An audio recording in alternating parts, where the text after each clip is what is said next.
Welcome back to the Podwans Podcast. I got to give a quick shout out to Harith Productions for making the intro that you guys just saw.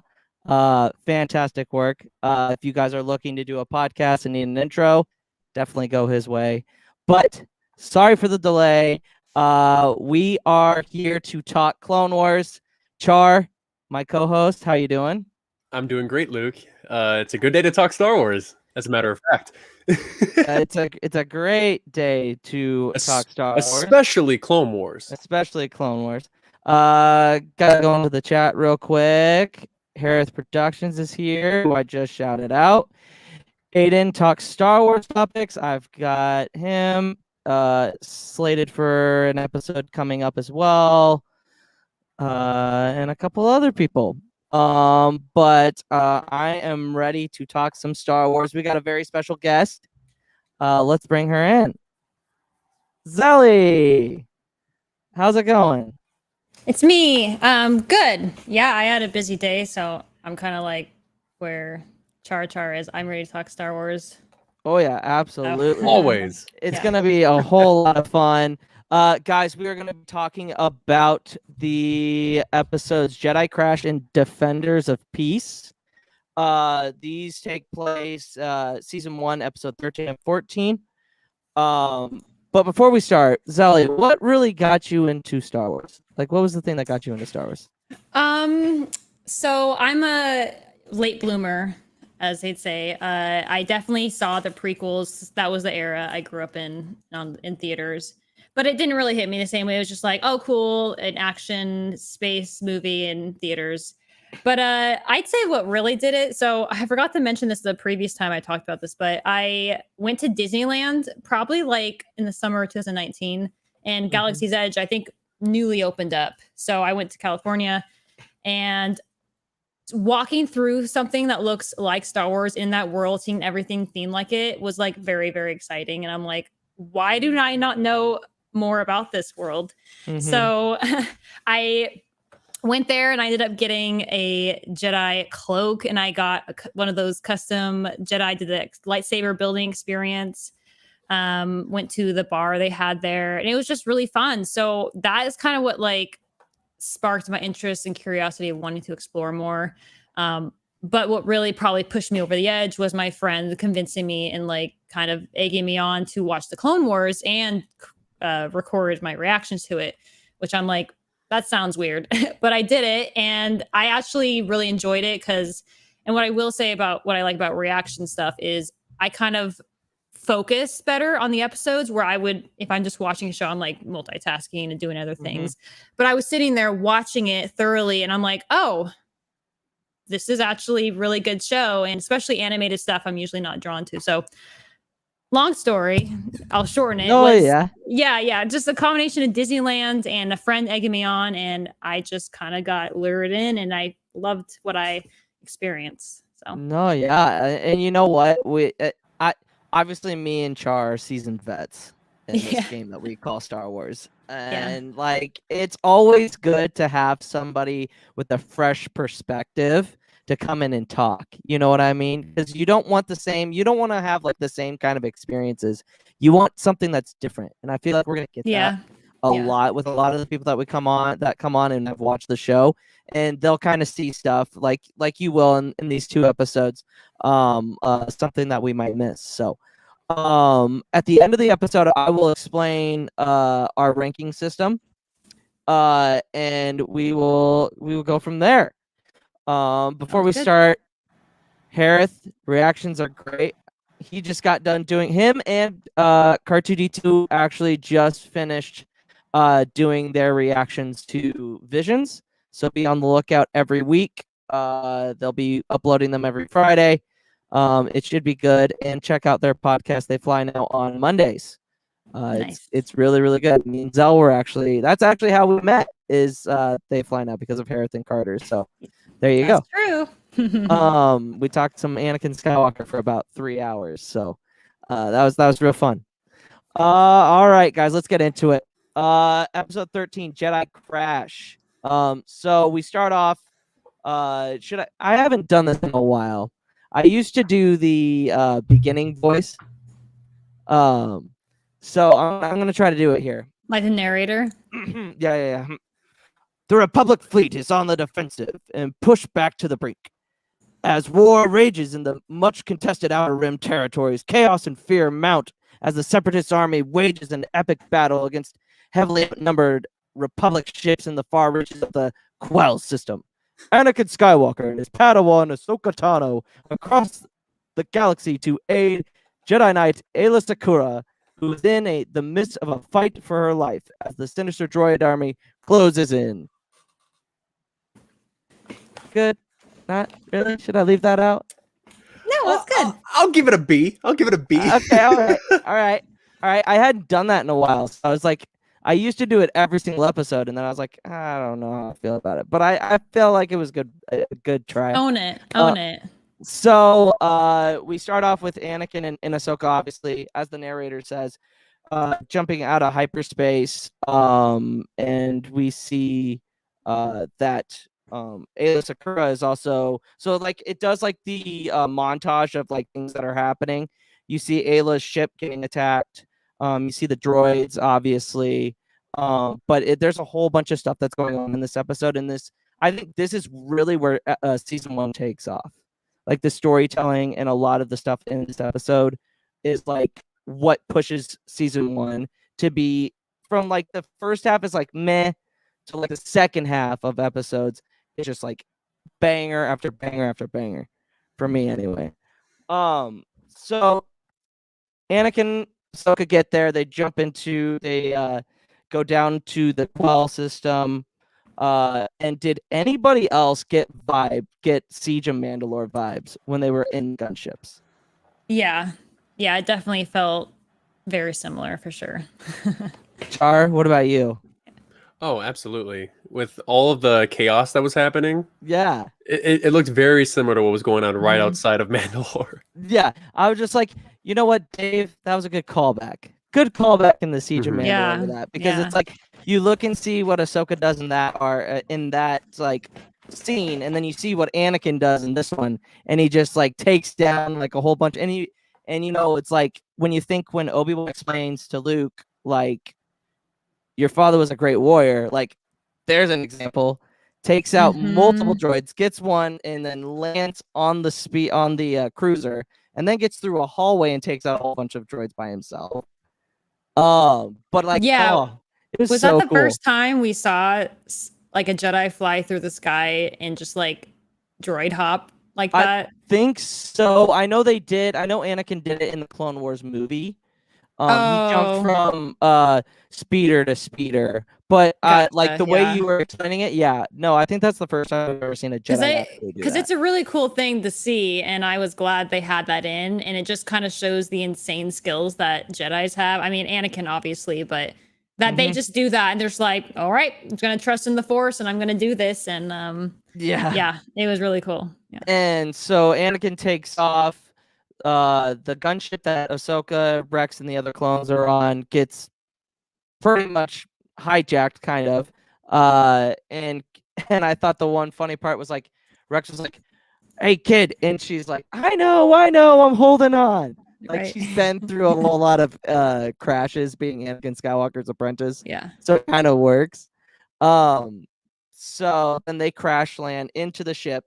And the funny part about it is like I was watching it, I was like, nobody died. They all jump out of the ship like unharmed. I'm like, come on, that's ridiculous. I will say, did one of the pilots die or did they rescue him? I couldn't. They rescued him. Yeah, which is lucky because I will say the thing about Clone Wars and Star Wars in general is pilots get crapped on all the time. Yanked. But this one got lucky. They're like, we're gonna get you, bud. And there was one pilot in there, and you know that was nerve-wracking. I would not want that job if I was in the army. So no. That'd be really stressful, especially being in like a rescue mission type of thing, and everybody's like all just it's crazy. So then Ahsoka meets up with Anakin, and they meet up with Aayla Secura, and this is like the first like real canon that we actually get to see her as like a character, like a full flesh character where she talks. and does all these things, which is cool because she was in Attack of the Clones during the Geonosis battle, so it's just like, oh, cool. So she's actually got a role. She actually talks. She's not just like a background character. But Char, what did you think of Aayla Secura in this episode? Well, feeding off of what you said about her in Attack of the Clones, when they were making the character, George Lucas just brought an extra from ILM to play the character. Oh, and, yeah, that's right. Oh, I didn't know that. So her introduction was very subtle, but as Clone Wars continued, we learn a lot about her. We get her, speaking her mind, and then when everything happens later on, you see how well she instructs Ahsoka. And we see the 327th Star Corps with Bly and her connection with them. And Ahsoka, well, not Ahsoka, Aayla Secura is one of the most fascinating Jedi if you look into her history. Like there's so much about her. Like she was trained by Quinlan Vos, and the amount of stuff that she went through. Actually, because I do facts videos on my channel, and one of the facts is that she had to do Jedi training twice because her uncle drugged her with a mind. Her uncle Pol Secura made her lose her memory by overdosing her with a memory loss drug called Glycerol. Wow. So she basically lost all of her memory of her Jedi training. So she had to learn it again. So curious, obviously, so Jedi, how did she get connected with her uncle if Jedi are taken, I imagine, when she was young? Well, so what happened was, her uncle is a huge, drug lord. Oh, and that's usually how people are on Ryloth. They're either servants or they're in crime syndicates. Yeah, or freedom fighters. Yeah. So him being the person he is, she went to go stop him, but she got captured and that happened. Wow. And it's so cool to see how Quinlan and Aayla Secura connect when that happens, because she's just lost. She has to do her Padawan training again, and it was a lot more accelerated than what she did before, because maybe she still had her physical memory, but the mind, she had her muscle memory, but her knowledge was wavered. Huh. So, I did not know that about her. That's really cool. And it was Quinlan Vos both times. Mm-hmm. I didn't know that part. Is that canon? Is that canon? Yeah. I didn't know that. So he's a Jedi Master then, right? Well, yeah, he is a Jedi Master. Okay, I thought so because she made the rank of. I always thought Aayla Secura in the Clone Wars is a Jedi Master as well. Well, she does become a Jedi Master. Okay. All right, that makes sense because I was like, I'm pretty sure she was in the council meetings in Revenge of the Sith. I'm pretty sure. I'm almost positive. Yeah, well, and she called her master in this too. So. Oh, that's right. Yeah. So they meet up with Aayla Secura. They head down. Obviously, typical Star Wars. Every hallway looks the same, so you don't really know where you're going. So they take a wrong turn, and we see a bunch of B2s and B1s, and the B1's like, and then turns around and goes, ha! And yeah, when the door opens and then there's a bunch of droids that come behind him, he's like, ha! I was like, that's great. That's awesome. So then obviously that forces the Jedi down the other hallway. And as they're running, Anakin uses a force. He kind of senses an explosion because there's an explosion, and he senses it. They get to the shuttle that's at the bottom of the cruiser, and as they get closer and closer to the ship, the explosion is starting to get closer as well. Anakin obviously selflessly pushes everybody else out of the way and tries to close the blast doors and keep them from exploding, and he fails. Now, not my question, but something I noticed was, again, Anakin Skywalker being selfless as a Jedi to save his friends. But it turns into, later down the road, to being his greatest flaw. Yeah. I got actually emotional twice, and I mean in these one in each episode, and this is one in this episode. I got emotional because it was a big deal for Anakin to do that. Like in that moment, he saw that he made the choice to push everyone away to safety, and he tried his best to hold back the explosion and almost to his death. Yeah. And in that moment, that was like a big, like very Jedi-esque to be self-sacrificial for the greater good, for the larger group, which Ailey even says, like, save more for the instead of the one person, right? Yep. Yeah, she says, don't risk 1,000 lives just to save one. Yeah, so this is kind of like a little bit of a physical, proof of that. So it's just seeing that sacrifice that he did was like really, that's a big deal for Anakin. But like you said, it's a big, like he gave up everything in that moment to be self-sacrificial because he cared so much about other people.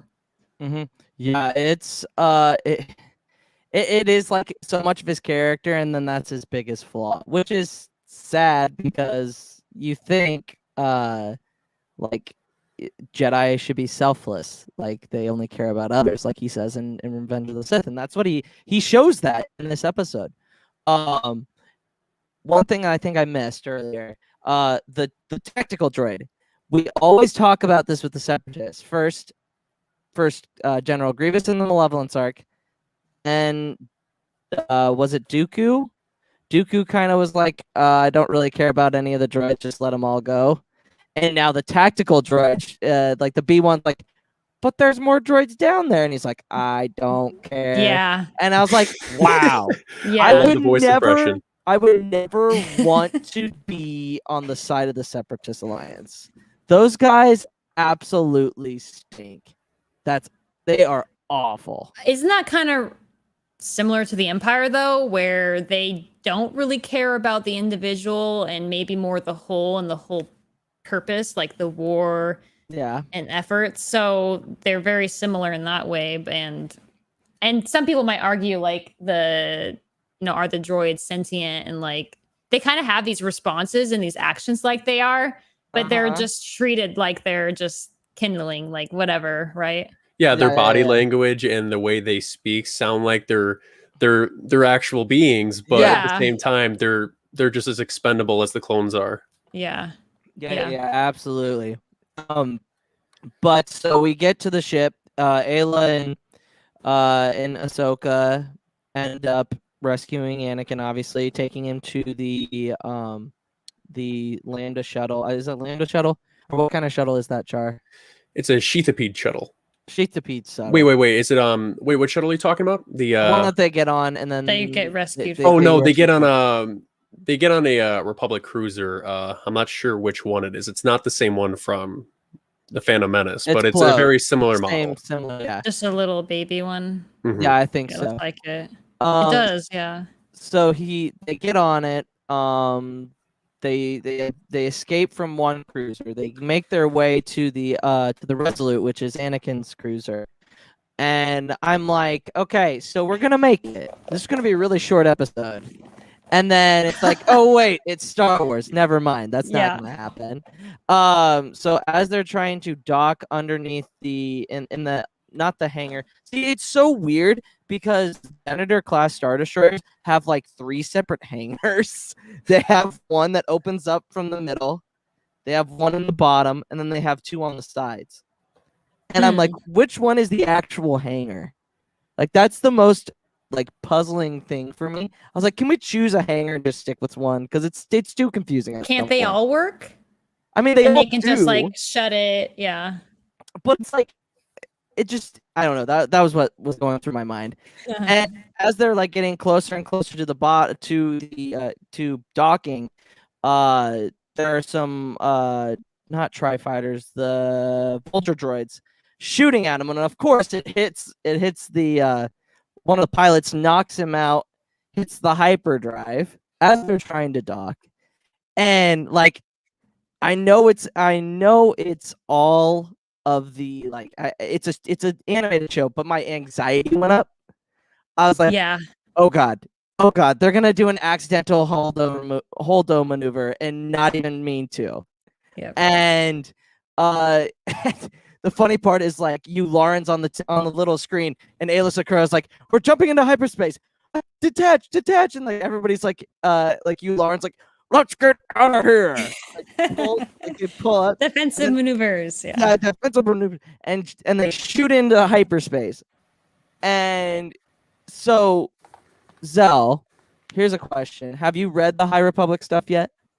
I've read the Light of the Jedi. Okay. The first one. So is that what you're gonna reference? Yeah. Yeah. So, or maybe. Well, okay, never mind. I won't, because I'm thinking it's Rising Storm. I can't make the reference. Yeah. But yeah. Well, there are a lot of hyperspace complications in Light of the Jedi. Yeah. Yeah. Right. Yeah. Yeah. So, like. Like back then, you weren't able to shoot into hyperspace in atmosphere. That stuff was just being able to the capability of it. It was just being invented in the High Republic. Oh, so keep that in mind when you're reading That's the books right. and reading the other material. So like it's like seeing that, I was like, you couldn't have done that 232 years ago. Yeah. Look at the advancement. Yeah. New technology for this time. Yeah. Yeah. But so Lauren says, once we finish this battle, we gotta go out and find them. And as they're in hyperspace, Ahsoka is over Anakin's body, and you can, which is interesting, you can hear the echoes of the breathing for Darth Vader, obviously. Yeah, I was gonna say, like, that was a cool little thing they put in to make it sound the same way, right? Yeah, that's what they used, and I was like, wow, can we get any more foreshadowing, please? Like, it's just gonna get a lot more awesome from here on out. But obviously, Ayla comes in and says, "We need you on the bridge," and she goes, and obviously Ahsoka wants to stay by Anakin's side, but Ayla, being kind of the older mentor, again, kind of like Luminara, kind of is like, "There's nothing you can really do for him right now. Let's go. The most we can do for him right now is by figuring out how to stop the hyperdrive." So they go and they find out that the Navic computer put in coordinates to a star. How much more crappy luck can you have? Like, you can't get any worse, right? Maybe going into an asteroid field would be worse. And like, they're trying to figure out how to shut down the hyperdrive. And Ayla's like, "Well, how about this switch in the back?" I was like, "Does every ship have a switch? Come on, like, let's be real here." So Ahsoka's piloting with Commander Bly, right? That's who's next to her, right? Yes. And Ayla switches off all power to the ship, which sends it into a rapid spin. And obviously, gravity within the ship is going to be like the same in space. There is no gravity, so they're all flying in like midair. And Bly's like, "What are you waiting for? Turn on the thing. Come up with the switch." And I'm like, "Okay, here we go. Another anxiety here." We're like, this one was probably I was most anxious during the entire episode, because they're flying towards a big old ball of gas and fire. Yeah. And I'm like, "Oh God, come on, we gotta do this." And like, obviously, Ahsoka being Anakin's Padawan, obviously she's going to be a pretty decent pilot. They end up getting so Ayla uses the Force, gets the gravity back online, so they nearly avoid the sun. And Ahsoka says, I can't remember what the quote was, but she said something about flying, and she goes, "Well, we're not going to crash into the star, but we are going to crash into that planet." And I was like, perfect. Perfect. Yep. Perfect. Char, what do you got to add for that whole sequence? You got anything? Oh, I thought it was so funny too, because that whole situation of them miscalculating the coordinates, it harkens back to what happened in A New Hope, or what Han Solo said, at least, when they're escaping Tatooine and the Star Destroyers are going after them. And then Han's like, traveling through hyperspace isn't like dust and crops, boy. Yep. And then it's That's like, right. and it's like without precise calculations, we'd fly right through a star or bounce right next to a supernova, and your trip would end real quick. And yeah, I love how some episodes in Clone Wars really relate back to some of the issues that some characters had in the movies. And I thought that whole sequence was so cool too. And just to take a step back real quick too, if we don't forget this, the quote of the episode was, "Greed and fear of loss are the roots that lead to the tree of evil," which I think that's the quote of the entire prequel trilogy, if I'm being honest. Yes. Because it's like, absolutely.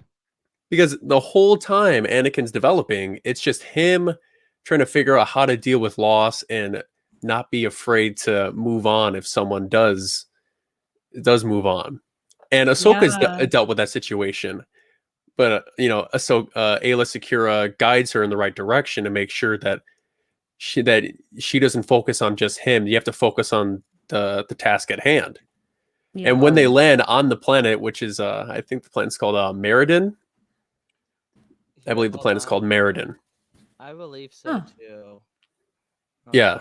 And then when they go and they crash into the planet, they all, talk with each other. They're like, yeah, we got to figure out where the natives are here, because they're getting hunted down by these beasts called Mastiff Falones, I believe.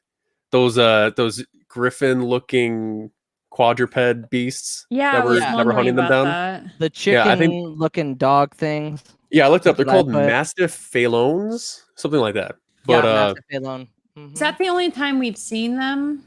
I believe so. And Star Wars canon, yes. I believe so as well. And I think they're quite terrifying. Yeah, and like predatory, like very protective. But it sounds like that planet is relatively uninhabited except for those other folks there. So they're probably like, whoa, what the F is all these people coming in our area? And they're probably just like scared us just as much, Yeah. So they end up making a base, and Ayla decides that they need to split up. And Ahsoka immediately still kind of harkens to the whole, like, she wants to be next to Anakin. She wants to be with her master, obviously. And Ayla goes, I'm going to need you on this. Like, we need 2 Jedi on this trip. And we'll leave Rex behind with Anakin, which obviously I think is the best choice. Because Rex is a badass. So he's in good hands. We all love Rex. Yeah. Rex, oh boy. So they take off and they try to find any life on this planet. And as they're running, let's see here. Sorry, I gotta find my way. They find a tablet. So this is interesting. They find a tablet. I don't know why these animals, the creatures leave this there. Like, oh man, it's like Little Walk 2 I forgot my my paper thing. And they pick up a tablet of a carving of a tree and the carving of the tree, and I think there was like one lemur. I can't remember what they're I'm kind of going through with their species are lurmen. Lurmen, that's what it is. Lurmen. Yeah, one of the lurmen has a stick or something against the creature. What did you say they were called again? They're called Mastiff Falones. Mastiff Falones. Yeah, so they're just like a 1v1 under a big tree is what the tablet has. Oh, okay, yeah, that's what it is. Yep, you're right. So they take off again, and they finally get to the giant tree, and they're like looking here, like, oh, this is the tree. Where's everybody at? And as they're kind of looking, giant pods. I don't know what these things are. Like they're just giant pods for, I don't know what they use it for, but almost kills one of the clone troopers. And Ahsoka goes, I don't know why anybody would live here. That's insane. Like just like basically like, why would anybody want to live here? Like this is insane. But then Ayla notices the dragging trails of the Lerman, dragging it to the where it eventually is the camp. So they take off. They follow the trail. Now we're back with Anakin and Rex. Rex is basically just cleaning his weapons and stuff like that. And then all of a sudden, Anakin wakes up and goes, behind you. And Rex gets attacked by one of these things. I'm like, okay, first of all, that is a scary looking chicken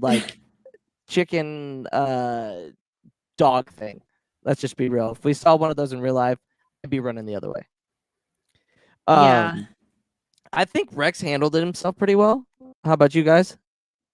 Yeah, I mean, he did the best he could. Anakin's badly hurt when he's like really struggling to stand up and fight back because we know again how much he wants to be protective. But these things, like you said, have giant claws and giant beaks and obviously a massive weight. So Rex does the best he can with all that information.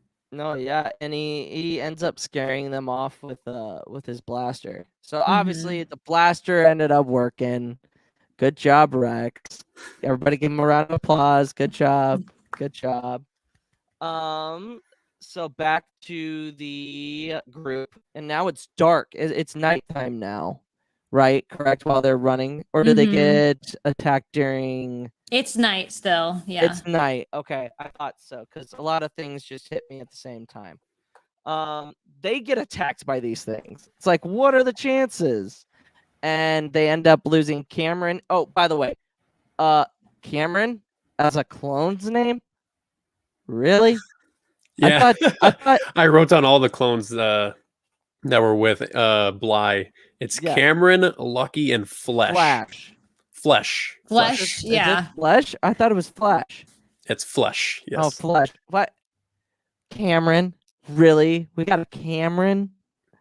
Not saying it's a bad name, but no, I get it. They definitely have a lot of don't want to say basic, but like very American standardized names in that's Star Wars. true. They're kind of like snuck in there. And it's kind of funny that they had the name Lucky in it, right? I mean, I guess you have to have someone named Lucky and they're just going to not have some luck there. Wait, Boba Fett died in this episode? I'm kidding.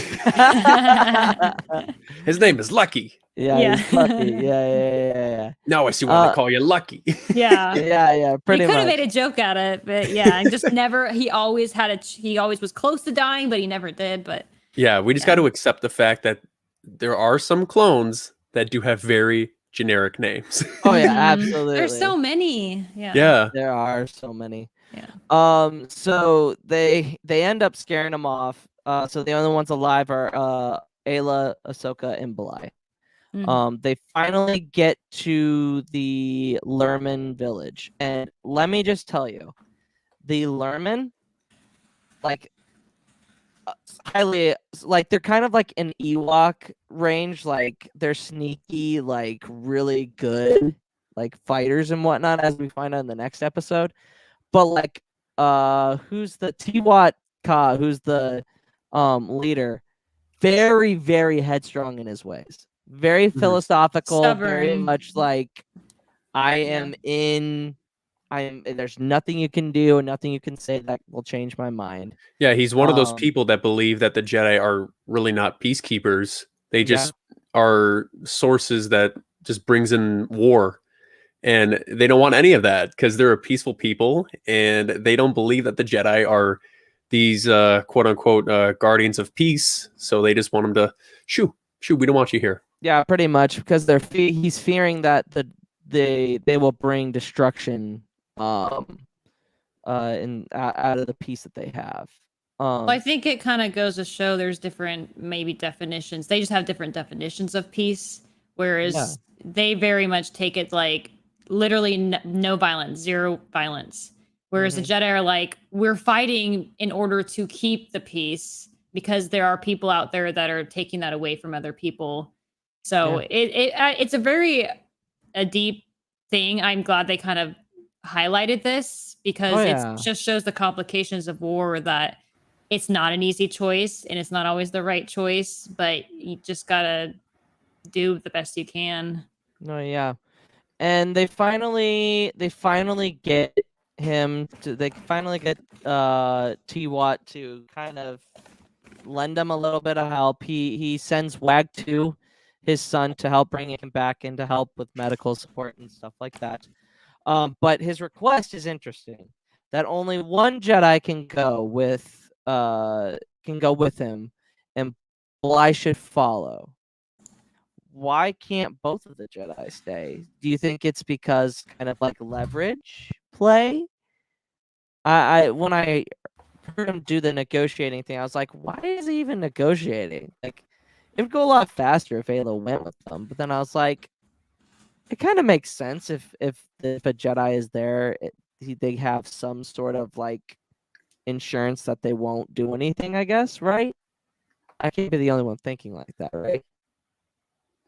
Yeah, it's kind of like when you go to it's kind of like if you go to a bowling alley and they're like, if you're gonna do this, we need your ID just in case, if you try to like steal anything or because whenever I go, we always play pool and there's pool tables and they're like, we're gonna need some like ID or some credit card on file just in case if you try to do anything sneaky or anything. So what they're doing is very similar to that. They're making sure that just in case if something happens, they got backup.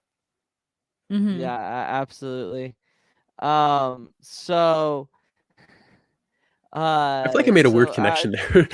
Sorry. Yeah, I did. No, it was just it was a good example. You're exchanging something like because they don't want to risk, like, you're literally strangers and you are not the peacekeepers you quote unquote say you are. So they're like, we need some sort of assurance, like, you got to stay here and you guys can go take care of your friend if there's a friend, so they just have to have something to bargain with. No, yeah, absolutely. Yeah. I say it was a fair trade-off. Yeah, I think so too. I mean, I thought it was funny as like Bly wanted to stay with Ayla Secura and he's like, no, you have to go. And I was like, but why? I need explanation. But Anakin is still obviously in pretty bad shape, so they take off and go get him. Ayla stays behind and she starts having this conversation with T-Watt, which is very, very much like, I felt like George was writing this part of it. And then like the way their back and forth was like, Ayla was making a point of like, the Jedi didn't start the war. We didn't want to be in that. We don't want to be in this as much as you don't want to be in this. Like, we got dragged into this. And basically T-Watt's counterpoint to was, well, why did you let them drag you into it, basically, from what I understood. I just found that back and forth really, really interesting. And it plays into a hole in this whole entire arc in these 2 episodes. So back at the camp with Rex and Anakin, Anakin senses more creatures nearby, stands to fight the 2. There's 2 Mastiff. I'm not even gonna try it. These chicken dog looking things. That's what I'm gonna call them from here on Chicken out. dogs. Chicken dogs. Yeah. Chicken dogs emerge. They're ready to strike, and as they are, Rex shoots one of them, and as the other one comes in, Ahsoka, Wag-2,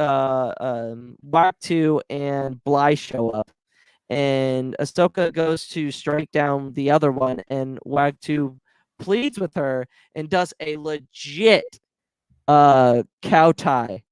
Just like, I was like, do-si-do right there, man. That's got to be at least 5 seconds. Come on. Can we get some judges here? Like, give him 5s, but I thought that was pretty interesting and kind of shows like his dad did teach him, even we don't harm, kind of like the whole like atheist kind of thing. Like, we don't harm anybody, peaceful stuff like that. So I found that interesting. And it kind of gives Ahsoka a look into different cultures and different ideology. So they end up saving Anakin and Rex, and they make it back to the village. Are we gonna forget the fact that that T-Watt Ka's son Wag-2 how he rolls like a droideka. Yeah. Oh, he does. That's I was laughing right. so hard when I was just Yes. watching him just roll with It's Bly and Ahsoka. efficient. I was laughing so hard. I'm so surprised you missed that. Oh yeah, He's just I was just like, yeah, he's just like, and it's just like he starts running, and then I like, and I'm like, I Gain the almost think of momentum. like Sonic, like that's what I think of when I see that. I think of like Sonic, like the old Sonic games when he just keeps Yeah. going. but if you look at it from afar, it looks like a droideka is following them. It does. It's so funny how identical him rolling looked from an actual droideka. Yeah, absolutely.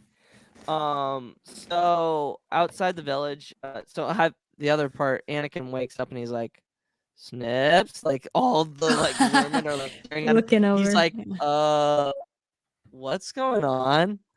And then we get the last shot of the episode of Ahsoka and Ayla kind of sitting on a. By the way, great shot of like the landscape and the sun in the I background. loved it. Oh, yeah. It was so good. And they were talking about kind of like teaching moments again with Ahsoka, and you learn a lot of that from the first season. And it's like I can't, like I said, this episode I think is what really starts the snowball of it getting really good as a series wise. But what were your guys' thoughts on the episode? Oh, I overall loved it. It's just seeing how much peril that they're in, and just trying to figure out. Yeah, we gotta move quickly. We gotta go around here. We have to make sure that we're good with the locals. And then Ahsoka goes up and tries to fix Anakin's issue, and then they got bigger threats coming. So Yep. which Zelly? will lead us into the next episode.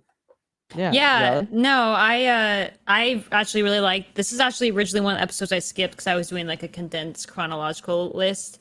But it's actually like one of my favorite of the season. But I thought it was really good too. You start off with like really classic Star Wars action happening in the beginning, and then some calmer, peaceful moments, right? And some kind of, pushing against the grain of what they're taught, like as Jedi, being peacekeepers and the war efforts and stuff. Just kind of another, I think it's a good tension for them in that way to make them question some things. So, and Jarek has a good point. Jedi Crash in this whole arc was like season 1 crew flexing their animation skills. Absolutely, especially for that last shot, in my opinion, because I don't think you can get any better than that. Yeah, and it's very much reminiscent of Star Wars.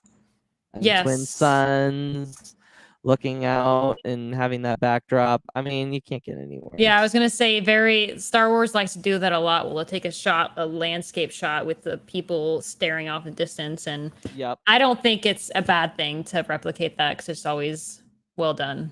No, yeah, absolutely. We'll give the rankings as a whole arc. So after this next episode, we'll go into the whole arc as a whole. So now the next episode is Defenders of Peace. I'm not gonna do the narrator this one because I kind of took it out of me. Aww. Anakin obviously is recovering from his injuries during the Battle of Quell.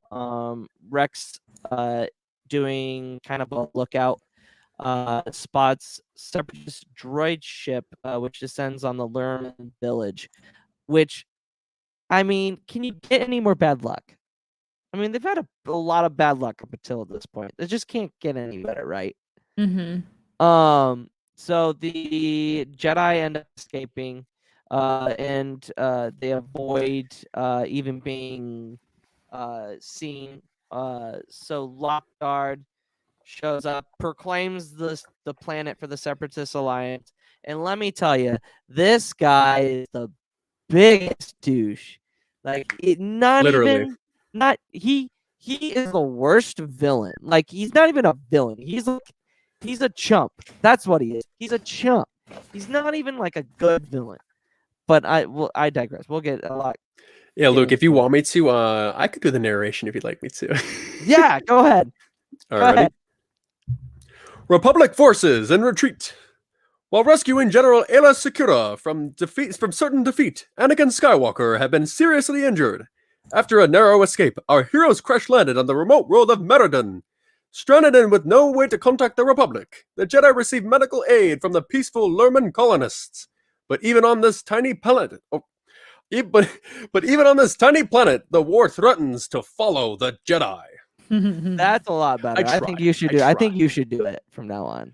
No, I'm not Tom. I'm not Tom Kane, Come and on. I never will be. Come on. But I think it's funny how he says that they're a new colony and that he's gonna protect them, when that's really not the case at all. Is he real quick? Is he the same? He's a viceroy. Is he the same species? Yeah, he's a Nemoidian. So I will say it's kind of fitting because they're always like that, where they're a little bit like not fighters, but they're all about the money. Yeah. And they're about the kind of the schemes and stuff. So I will say it's kind of fitting. Like that's their villainy, is like they don't care who's in the way. They just want to make business happen. So well, yeah, and they wanna please obviously Sidious and Dooku. Yeah. And they're like, he's like, I want to get promoted, right? He wants ranking and status. oh Yeah, and the crazy thing is too, I think the quote before this episode begins is like summing up the entire Clone Wars. It's do not risk. Oh no, that was reading the quote that Aayla says. But it's when surrounded by war, one must eventually choose a side. Yeah, that's essentially the entire Clone Wars. Yeah. Like, you get a bunch of episodes where you have Padme or someone else trying to gain the alliance of another planet or system for the resources and yeah, like for example, the Bombad Jedi arc. Yes. You have Padme going to get an alliance with Rhodia and Anaconda Far to help them join the Republic rather than them joining the Separatists. That's essentially the entire Clone Wars. It's just picking and choosing which alliance you are.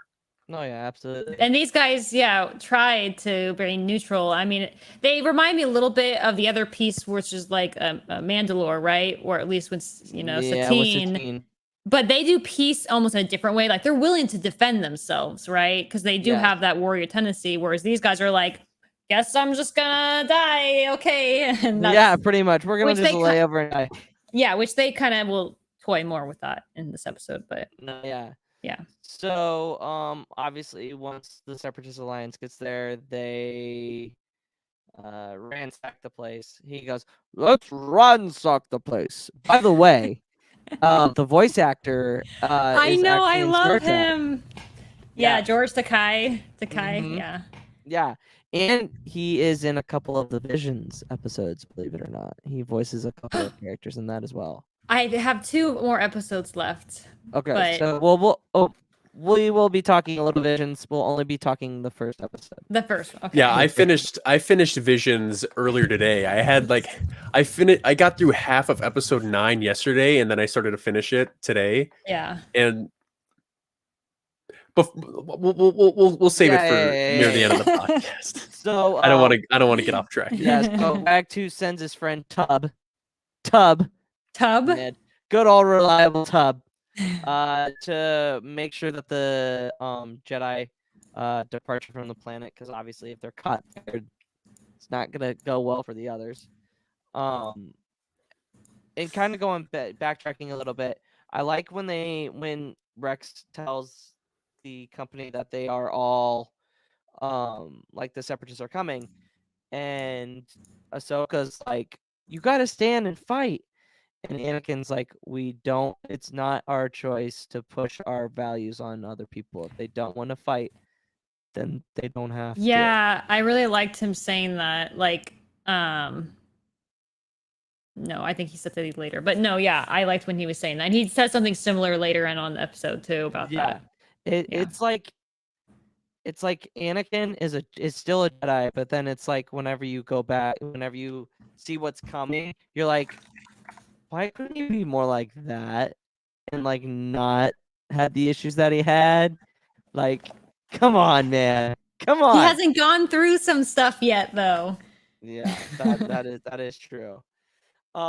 So obviously they are able to get through the kind of go through undetected. They find a shuttle. They notice a shuttle on the base, which, by the way, when they attack this base, it's like, I mean, it's just like any typical like superhero or like kind of breaking into the villain's lair.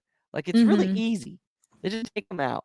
I'm like, Yeah. we couldn't have any droidicas, no like spider droids or anything. Like, you obviously didn't care about the planet too much, which I mean makes sense because the Lurmen aren't a threat. So why bring a huge force if they're not going to be a huge threat? So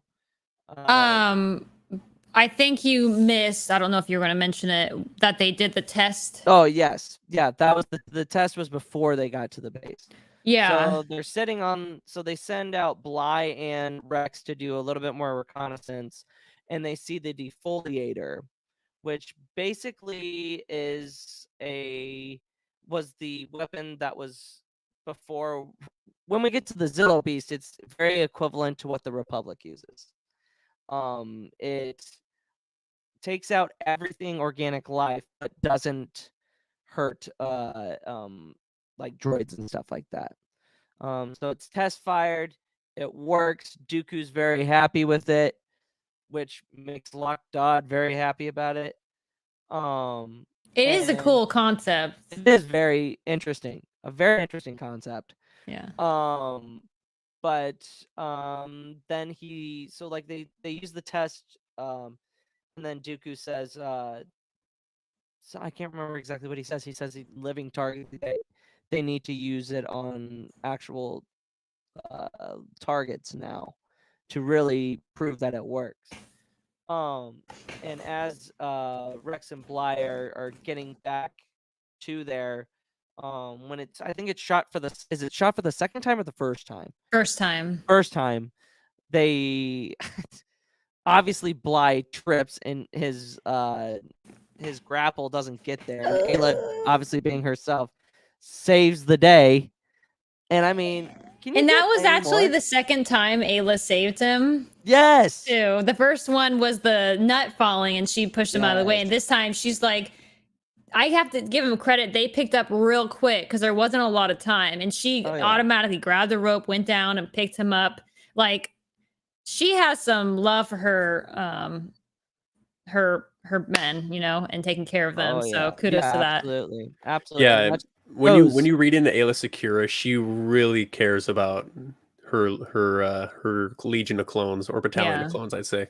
Yeah, and when you look at that scene of her getting shot in Revenge of the Sith, it's actually proven that that the clones were crying while they were doing it. No. That they were like emotionally like hesitant because they couldn't fight it. Yeah.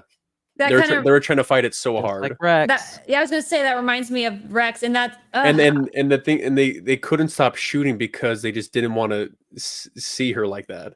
Oh, I was gonna say it makes it so much harder when you see this connection and you know about that, and you see them just like all shooting.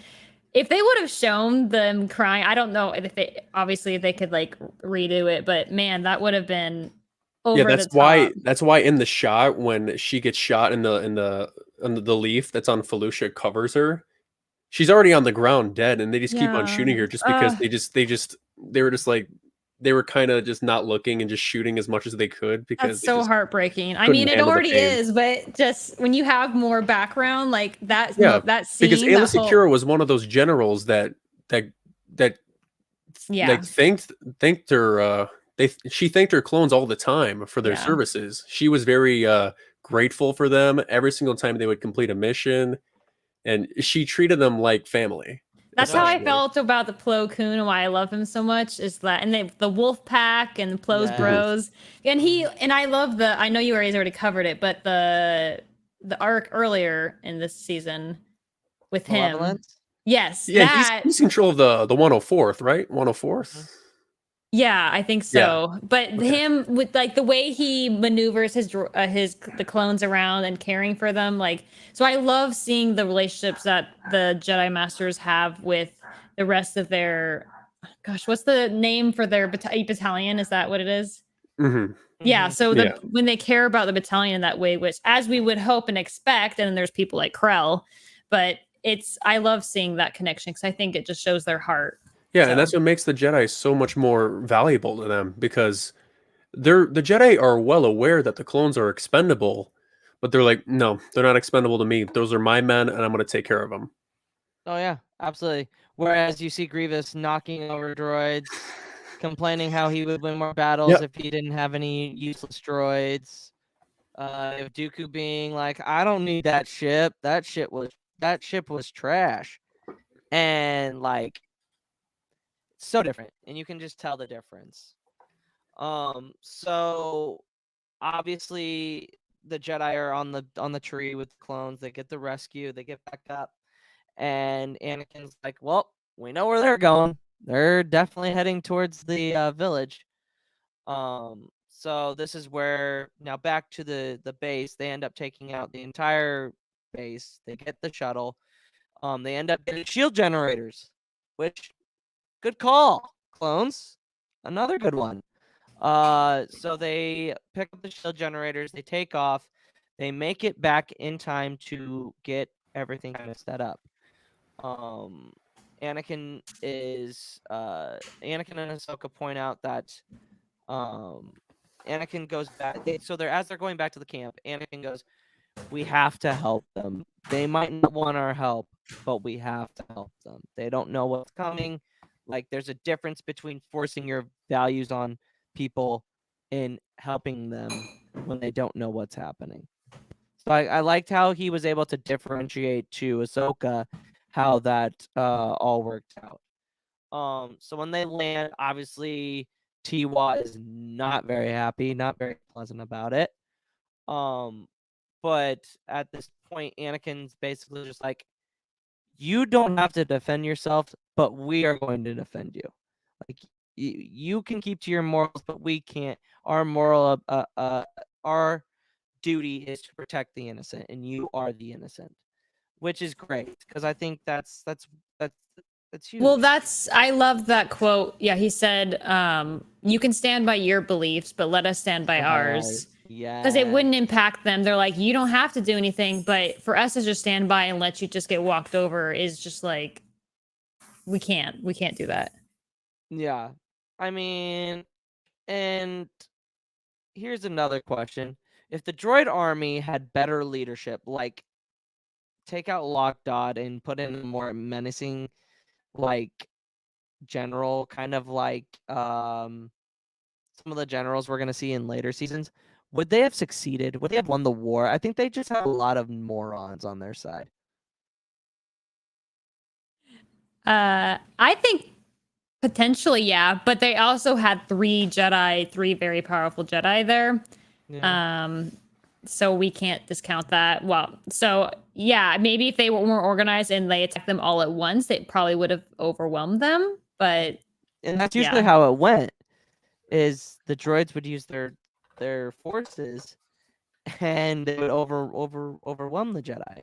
In most cases, when obviously you have Anakin, Ahsoka, and Aayla Secura, you're pretty much set. You don't really have to worry about anything. So before the battle starts, obviously, Anakin, Wog 2 tries to get into the fight, and his father forbids it, obviously. And it's kind of funny if you look at the parallel. It's like young people and old people. Old people are like, no, this is the way it needs to be, and young people are more free thinking and kind of like out of the box thinking. And they're like, you could totally see it. And I was like, wow, that is real life. That is so real life. But as the battle starts, they put up the shield generator, and Lockdod attempts to shoot the cannon, and they realize that the shield generator is there. So obviously he sends in the first wave of droids. And let me just tell you, if the droids were smart and maybe programmed a little bit better, like, you could tell, like, the Jedi are just charging in. Like, they only take out a section, but every other droid just keeps on running.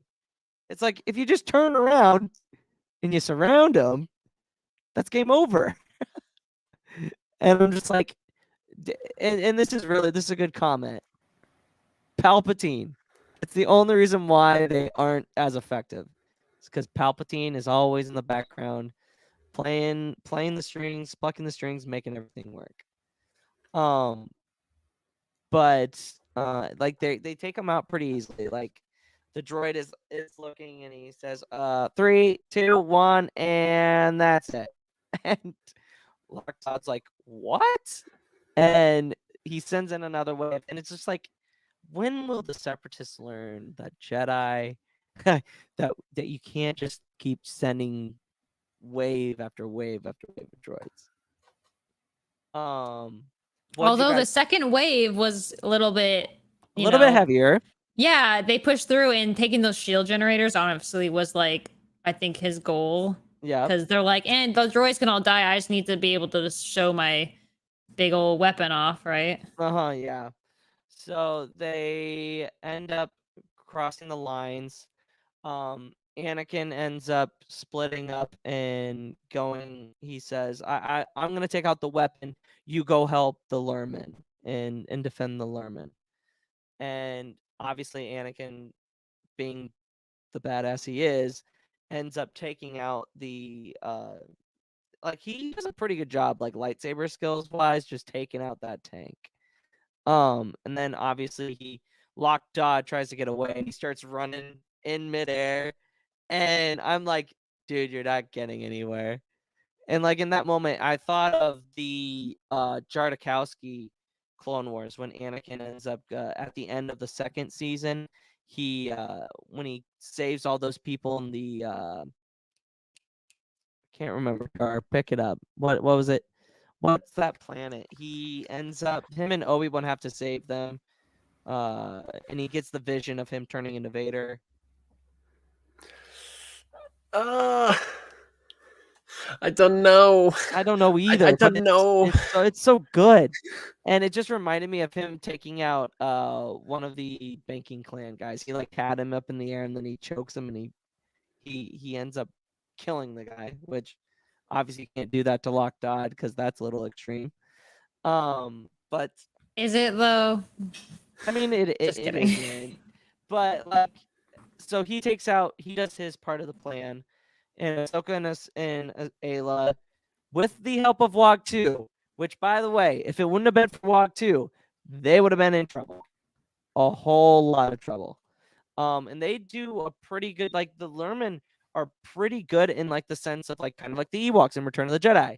Yeah, they're not technologically sound. They don't have the weapons the enemy might have, but they're going to use their wits. They're going to use what they have.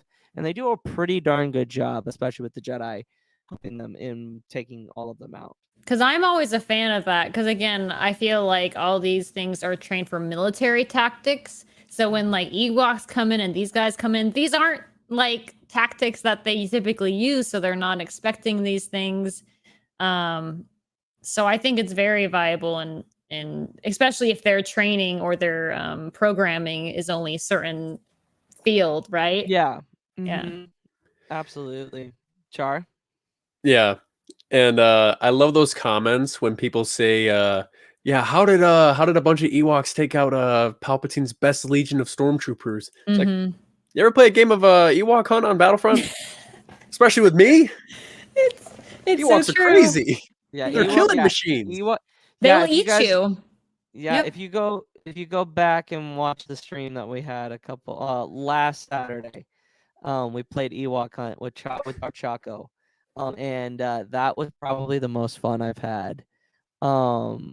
And it was just it was some. We'll talk about that towards the end of the pod. It's too bad that's not cross play. What do you have? Do you have? I'm PC everything, yeah. Because it'd be so fun to play Ewok Hunt like in a big group of people. Because I have so much fun on that. Like we've done that, yeah. Yeah, we had a group of what, 6 people when we That's played. pretty good. Yeah, it was really, really fun. It was a whole lot of fun in the stream. Yeah, but if you want to look at the end of the stream, you can show the clips. I should. Just to give it always brings in good moments. Just to show some eye candy if need be. Oh yeah, absolutely. So we end up as the company gets ready to leave. Wagtu and Tiwa offer their thanks, and then Tiwa's kind of still like he's still stuck his way. He said, I still wonder at what cost from the Jedi helping them if it's gonna come back to bite them or not. So Yeah. and then we see the Resolute, and then we see the other two Republic cruisers appear, and that's the episode. One note in the battle before we get into the more detail stuff. I like when all the droids are on the ground tied up by his ropes, and Ahsoka just goes around in the circle, beheading them all. Yeah, that was cool. Yeah, very unique, but you're like, okay, makes sense, gets the job done. So. Oh yeah, absolutely. Yeah. So here's the rankings. Okay, so we got Youngling, which is bad. We'll just say bad. Padawan, which is like okay. Jedi Knight, which is good. Jedi Master, which is great. And then Grand Master is like excellent, top notch, chef's kiss. Yeah, I always say this. Like when you're ranking these, it's very similar to the difficulty change in Fallen Order. Okay. Like the higher is the best and the lowest is the worst. So okay. Yeah. So we'll start with Zell. For as an arc, how would you rank this arc as a whole? Honestly, Jedi Knight. So not like Grandmaster level, but again, I'm always a fan of these filler episodes or these things. I think there were some really good. I liked the lessons that they gave. There was one quote we didn't mention, I think, that I really liked. Where Aayla Secura was talking to Ahsoka. Sometimes it takes courage to stick to one's belief, and that's very foreshadowing to her season 5 business. Oh yeah, right? Absolutely. And I think that's what makes her stand out. I mean, maybe different. Anakin does kind of stick to his beliefs, and like you said, that's his downfall. Yes. But I just thought that was a really good message for, and honestly, she probably carried that a long ways, and she was constantly reminded, like, stick to your one's belief, like not necessarily the Jedi order, but your beliefs. So I thought that was just a beautiful quote that was kind of just kind of snuck in there the episode. But yeah, I thought it was overall, I liked that there's the action sequence, but and there was some tactical stuff. But these little like moments of discussion and the lessons that Aayla was sharing with Ahsoka, and even those moments of Anakin that was shining through, like showing his character like deep down, I just thought it was really well done, and something that's probably an arc that's overlooked, but I think it's pretty far up there for me. Char? For me, I would give this arc maybe a borderline Jedi Master, but I'd be comfortable to say it is a Jedi Knight arc, just because of the moments it has with Anakin being, him being incapacitated and kind of out of the picture for a little bit, and allowing Ahsoka and Aayla Secura to do their thing. And yeah, this arc definitely had its moments, and then especially with seeing how Ahsoka develops as a Jedi from this, because prior to the first few episodes of Clone Wars, now she's getting used to everything. She's not afraid to be able to, obviously because she's being trained by Anakin, she still has that attachment to him, making sure that he's safe. But Aayla is guiding her in the right direction, saying, hey, we got to do this. We have bigger fish to fry. We'll help them later on. And no, I just thought that this whole entire arc was written beautifully. So yeah, I say a Jedi Knight is very, very reasonable. I would say it's probably for season 1 as an arc. I'd say it's a Jedi Master. Yeah, I agree just with that. because, like you guys had all said, the dialogue and the action is always great. The stakes were pretty high throughout this entire episode that you didn't really feel like were in the last kind of half of the episodes. So I really enjoyed that. The lessons. There's always a lessons, and with Star Wars in general, there's always a lesson within the story. No matter if it's from the sequels, visions, the Clone Wars, Rebels. Like there's always something, an underlining tone to the story that you're trying to tell. So I absolutely love that. So I would say Jedi Master. So we've got XELLE, Jedi Knight, Yeah. Char, Jedi Knight, and me, Jedi Master. Yeah. Yeah, and also for those people who are watching in the comment section, please comment what you think about this arc. Yeah, give us your guys' rankings. We'll show them. We'll show them a little bit later. But I think you're so right about. I mean, in the context of season 1, definitely master level for me too. I think we're all on that level where we're like, it was good. Yeah, like, I say it was borderline because season 1, it was. Let's be honest, season 1 wasn't the best. Season they're 1 picking is up tough. things. Is really tough. Yeah. But not even just the story, but it's just the animation. Even the voice acting. It's in its baby stages at this point. So as it goes on, it looks better. The stories get better. The characters are way more developed. So yeah. So for this arc in season 1, I say it's pretty good. Yeah. So Son of Sons says Jedi Knight, solid. He is wise. Yep. Yeah. Absolutely. Jarek, I don't know. Is that 3 out of 4 like Master or he's what? very picky, so Harith, that he put all animated series struggles in season 1. Harith, Carter, if you guys are still in here, give me your guys' rankings and I'll throw them up later.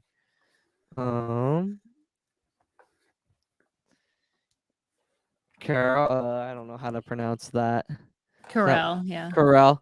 If I still remember, I would say Jedi Knight. Yep. I mean, we're all pretty much in agreement that it's very Jedi wise Knight. people. Yeah, Jedi Master. But yeah, that's gonna be it for the Clone Wars section. So obviously we have Visions that dropped on Wednesday. So it's not only going to be, you're not only going to get a review of the latest Clone Wars episode, but you're going to start getting reviews for Visions. So if you don't want spoilers, yeah. So if you haven't watched the stream, if you haven't watched the Visions episode number 1, the duel, I would skedaddle. We might be talking some Obi-Wan a little bit later. But I would. You gonna play some Battlefront clips? Yeah, maybe if I'm able to pull them up, maybe I will. But I think you could. Possibly. Back to the kind of the rankings real quick. Tim Boney, Jedi Knight. Harith, Jedi Knight. It does do a good job. I agree with you, Harith. And Aiden also agrees with Jedi Knight. So we're all pretty much in agreement, like I said. But I'm gonna start off. Zell, what like of the episodes that you have watched? What is duel like ranking wise? Where is it for you? Pretty high up there. It's in my top 3 so far. I've only not watched 8 and 9. Okay. The ones that actually are up there higher than that are the Ninth Jedi and the Village Bride. So those for me, which I didn't expect, but anyways, but the duel is probably up there. It's hard for me to say which one's second. The Village Bride is probably number 1 for me for reasons, but the duel was really good, and it was unique because I think it's the only one that's like black and white. Yes, it's the only anime that has that kind of vibe to it. Another question: is this your first time ever watching anime? No. Okay. I'm not like a big anime person, but I get all the like I did Naruto and same here. So I was so like growing up. Did you watch Castlevania? No. People have said that's good, right? That's a Netflix. It's on Netflix, or is there? One of my favorite animes. Yeah. I'll have to watch that. I tend to watch cutesy ones, so I think Castlevania is pretty action aggro. Is that right? Yeah, a little bit. Yeah, I'd say it's very gory though. Yeah, I can handle that. It depends on how they do it, but anyways, yeah. So, like, I really like this one, and this is the one that has a companion book with it as well. That is canon. Like a believe it or manga? not. No, like an actual book. It's called Ronin. So that's the guy. That's the Oh. guy who ends up. He's the main guy in the whole one of this Yeah. episode. Yeah. I so my anime knowledge, and I said this on High Ground when I was on there. My anime knowledge was very limited. Dragon Ball Z and Naruto were the only ones that I really started from start to finish. So I guess you could say I have a whole lot of knowledge since Naruto's like 400 some odd episodes. Yeah. Are you actually, you finished it? Yeah, I've Wow. watched it. I've watched but I will say I spaced off towards the end, but yeah, so from when it aired back in 2002, I watched it as a kid, and then there was nowhere to really watch it, and then there was a time where I picked up on it again. So it's been a long time since I've watched the entire series from beginning to end, but I have done it. But yeah, like back to and here's one thing that I kind of want to get everybody's take on. I don't understand why people are so against new content, especially new content that feels like Star Wars to me. Like, especially anime, because Kurosawa and the Seventh Samurai were the inspirations for Star Wars. So Star Wars is in a way part of Japanese culture. And the fact that I see all these comments like, "Oh, this isn't Star Wars," like, do you realize what Star Wars is? Do you need to watch a documentary? Do you need to like watch a clip of George Lucas basically saying, "Yeah, I like the Kurosawa Seventh Samurai," and those were his inspiration. I don't understand why people are so against new stuff. Yeah, but let me just say that if you do watch anime, this show is perfect. Oh yeah. In my eyes, I think it is. There's some episodes that were a little lackluster, but my favorite episode was episode 8, Lop and Ocho. Ooh. That was my favorite episode, and I know Zell, that's what you're going to be getting to soon. Yeah, but, I haven't hit yeah, that that episode was absolutely keep an eye out, yeah. amazing. It's okay, not it that it's in my top 5, but Ninth Jedi. Is that up there for you too? Yeah, Ninth Jedi is a good one. I will say all these French feel kiss. like you could get a series, and the Ninth Jedi especially. Like, there's some they really leave you on a cliffhanger, and you're like, "Can I have more?" No, but okay. So we all have seen Ninth Jedi, right? Yep. Okay. The thing that I found so interesting is the lightsabers are able to connect and change color and link to the user. And I always thought I love that. That should be. I always thought that could be an interesting thing to have in canon, because I mean the kyber crystals already they already are. The saber color is already connected to the person, the wielder. And it's just, I just love it. I just do. Yeah. Like, it was like the story and the daughter overcoming and ending up becoming the Jedi. Like she's very force sensitive, but she's very much like Luke. Like, she's not trained. Yeah. And it was just very much like Star Wars. Like, yeah. And like Harris said, yeah, it feels kind of like High Republic a little bit, in a way. What are your thoughts on that, Char? I thought the idea was amazing, because it's like you have this girl who's a daughter of a, you have. I don't want to get into spoilers or anything, but it's like the beauty of the entire episode was just phenomenal. Yeah, the way it was shot, and there was a little bit of humor with like the droids that operate the ships. Yeah, and they were like, "Thank you, find another pilot." Right. I'm on my break. Like, yeah. And then he's still there when they Yeah. go, and he's like, "Okay, well done." Yeah. I thought that was a little addition of comic relief to the episode, even though everything is going around in circles. They're getting hunted down, but no, I thought the episode was great. But in my opinion, I think episode 8 was much better. Oh yeah. And we will definitely get there. Maybe my rankings will change with those two. We'll see. Yeah, I hope so. I hope so. It was hard to beat. Yeah. We'll have to check back with you. Yeah. You'll have to come back on sooner than expected, so that we can get kind of your take on the visions and stuff like that. Also, we will be doing. I don't know if we will do a show just based on Book of Boba, or if we will incorporate that with the Clone Wars arcs as we're going. We might just have to work that in. Obviously, we would want Zell on for Boba. We obviously want Zell on for Kenobi, so that we can.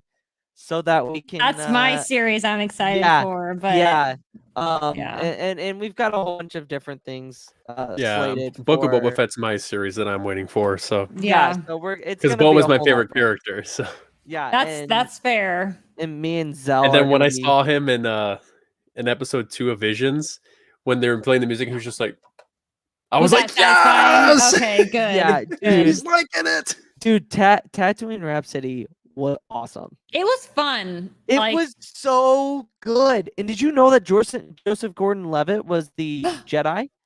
I didn't. Yeah. That's so cute. Yeah, he voices the Jedi.